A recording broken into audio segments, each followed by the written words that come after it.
no eras eliminado, sino que tenías que pagar, si eras un hombre, al padre de la muchacha, pagabas una suma de dinero y tenías que casarte con la muchacha con la que fornicaste. Pero cuando tú adulterabas, aquí no había arreglo, tenías que ser apedreado tú y la persona con la que cometiste el acto. Vemos entonces dos clases de pecado aquí, ¿sí o no? No todos los pecados son iguales, no solo a la vista del hombre, sino que según el texto es a la vista de Dios, porque es el Señor quien revela su palabra. Esto nos lleva a concluir algo que también la Biblia menciona, es el hecho de que si no todos los pecados son iguales, entonces viene una pregunta: ¿qué tal de las consecuencias del pecado? ¿Son las mismas para la comisión de cada uno de los pecados o son diferentes? ¿Son diferentes o son iguales? Entonces viene el asunto aquí. Diferentes dicen algunos iguales.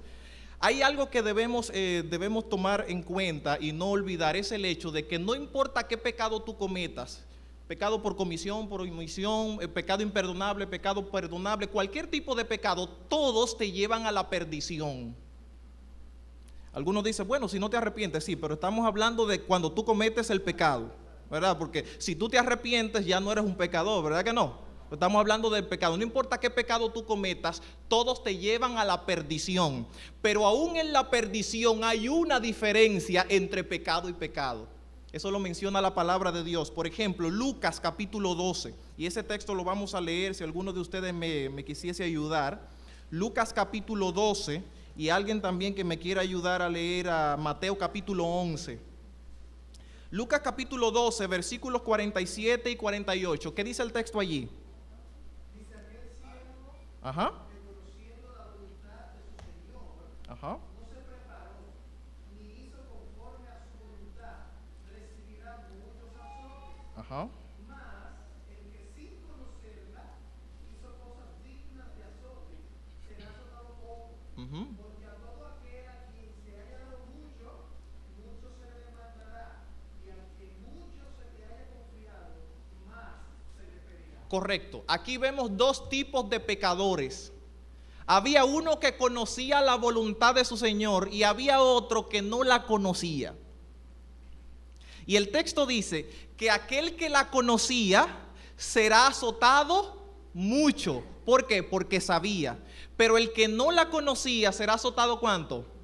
Fíjense ustedes que tenemos que analizar a veces el concepto que tenemos con respecto a las personas que pecan sin saber que eso es pecado, porque el texto dice que aunque serán azotados poco, pero también serán azotados. ¿Me doy a entender? Entonces, hay diferencia aún en las consecuencias eternas de la perdición del pecado cuando tú cometes uno u otro. Porque, ¿y aquí de qué tipo de clasificación? ¿Qué clasificación de pecados está mencionando el texto aquí? Está mencionando una de las clasificaciones que yo mencioné. ¿Cuál es? Pecado por ignorancia y pecado a sabiendas. ¿Me doy a entender? El que peca por ignorancia será azotado poco, pero no dejará de ser azotado. El que peca a sabiendas, ese será o sufrirá más precisamente la consecuencia del castigo. En Mateo capítulo 11 también nos habla algo de esto. Voy a leer desde el versículo 21 hasta el versículo 24 y el texto dice allí: ay de ti Corazín, ay de ti Betsaida, porque si en Tiro y en Sidón se hubieran hecho los milagros que fueron hechos en vosotras, hace tiempo que se hubieran arrepentido en saco y en cilicio. Por tanto os digo que en el día del juicio el castigo será más tolerable para Tiro y Sidón que para vosotras. Y tú, Capernaum, que eres levantada hasta el cielo, hasta el sepulcro serás abatida. Porque si en Sodoma se hubieran realizado los milagros que fueron hechos en ti, hubieran quedado hasta el día de hoy. Por tanto os digo que el juicio será más tolerable para Sodoma que para ti. Y está hablando de qué juicio. Está hablando no del juicio investigador, está hablando del juicio de la destrucción de los impíos. El Señor está diciendo, el día en que todos los impíos sean destruidos, habrán algunos impíos que van a sufrir menos. Los de Sodoma y los de Tiro y de Sidón, aunque van a sufrir y serán destruidos, pero sufrirán menos en este castigo que tú. ¿Me doy a entender? Entonces, aún en el castigo final, no todos van a ser castigados igual. ¿Por qué? Porque no todos cometen los mismos pecados. ¿Me doy a entender? Como hay diferentes tipos de pecados y como nosotros cometemos diferentes tipos de pecados, no todos cometemos los mismos, por lo tanto, en el día de la destrucción, los que se pierdan también van a recibir castigos diferentes. Unos serán castigados más que otros de acuerdo al tipo de pecado que ellos cometieron. Pero ahorita en la clasificación le mencioné solo 6 clasificaciones de pecado. La séptima es la que realmente me interesa destacar en esta mañana y que ustedes entiendan y manejen lo mejor posible. La séptima clasificación de pecado se encuentra en el primer libro de Samuel, y allí quisiera que ustedes me ayuden a leer también. El primer libro de Samuel, en el capítulo 2, se encuentra la séptima clasificación de pecado que quisiera que tratemos en este momento. 2:25. Primero de Samuel, capítulo 2, versículo 25. ¿Qué dice el texto allí? A ver, alguien que se ponga de pie, por favor. Si pecare el hombre contra el hombre, Ajá. los jueces le juzgarán. Ajá. Mas si alguno pecare contra Jehová, Ajá. ¿quién rogará por él? Ok. Pero ellos no oyeron la voz de su padre, porque Jehová había resuelto hacerlos morir. Perfecto.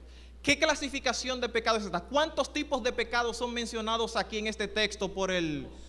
2 clases de pecado. ¿Cuáles son estos? Pecado contra el hombre y pecado contra Dios o pecado contra Jehová. ¿Y cuál deja ver el texto que de los 2 pecados es mayor? El pecado contra Jehová, precisamente. Ese texto en la Biblia no se encuentra por casualidad, y no es tampoco por casualidad que se encuentran otros textos, como por ejemplo el texto que se encuentra en Mateo capítulo 22, que precisamente hace referencia de alguna forma a esta declaración de primero de Samuel capítulo 2 versículo 25. En Mateo capítulo 22 versículos 36 al 40, la palabra de Dios dice de la siguiente manera, y con respecto a esta declaración ha habido una diversidad de opiniones, de conceptos que nosotros tenemos que aprender a entender, y lo entendemos precisamente a la luz de lo que estamos tratando acerca de la clasificación del pecado. Mateo 22, 36 hasta el 40. ¿Alguien me ayuda a leer también? A ver, ahí. Maestro, ¿cuál es Ajá. el gran mandamiento en la ley? Jesús le dijo: amarás al Señor tu Dios con todo tu corazón, con toda tu alma y con toda tu mente. Este es el primero y gran mandamiento. Ajá. Y el segundo es semejante: amarás a tu prójimo como a ti mismo. De estos 2 mandamientos depende toda la ley y los profetas. Exacto. La pregunta es a Jesucristo: ¿cuál es el gran mandamiento? Algunas versiones dicen bastante acertadamente ¿cuál es el mayor de los mandamientos? Y Jesucristo dijo: el grande mandamiento, o sea, el mayor mandamiento es ¿cuál? Amarás a Dios sobre todas las cosas. Pero cuando va al segundo, como que baja un poquito y dice: el segundo es semejante. Pero el primero es el mayor de los mandamientos. Algunas opiniones un poquito contrarias a la ley de Dios, un poquito no, contrarias a la ley de Dios han suscitado de este asunto. Algunos dicen, bueno, la ley no hay que guardarla porque el Señor Jesucristo resumió la ley en 2. Resumió los mandamientos en 2: amarás a Dios y amarás a tu prójimo.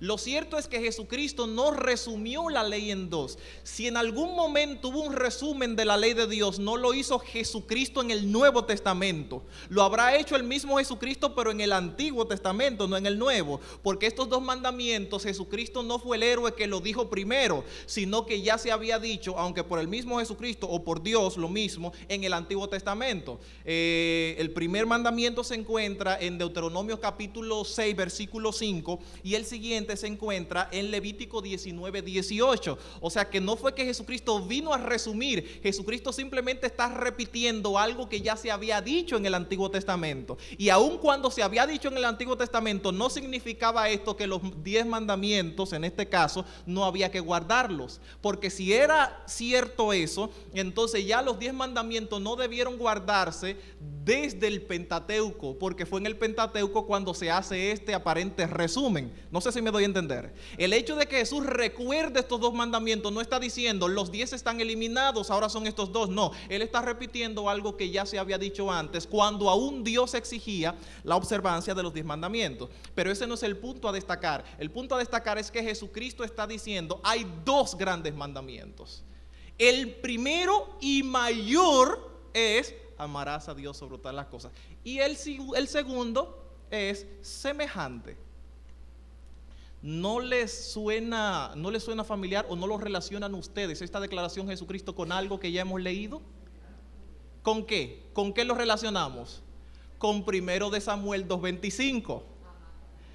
Tenemos: amarás a Dios sobre todas las cosas, es el primer mandamiento y es el mayor. ¿Y qué dice 1 de Samuel 2:25? Que el mayor pecado es el pecado ¿contra quién? Contra Dios. También está el pecado contra el hombre, pero el mayor es el pecado contra Dios. Tampoco es fruto de la casualidad, hermanos, estos textos cuando los relacionamos con Éxodo 23 hasta el 17, donde se encuentran los 10 mandamientos.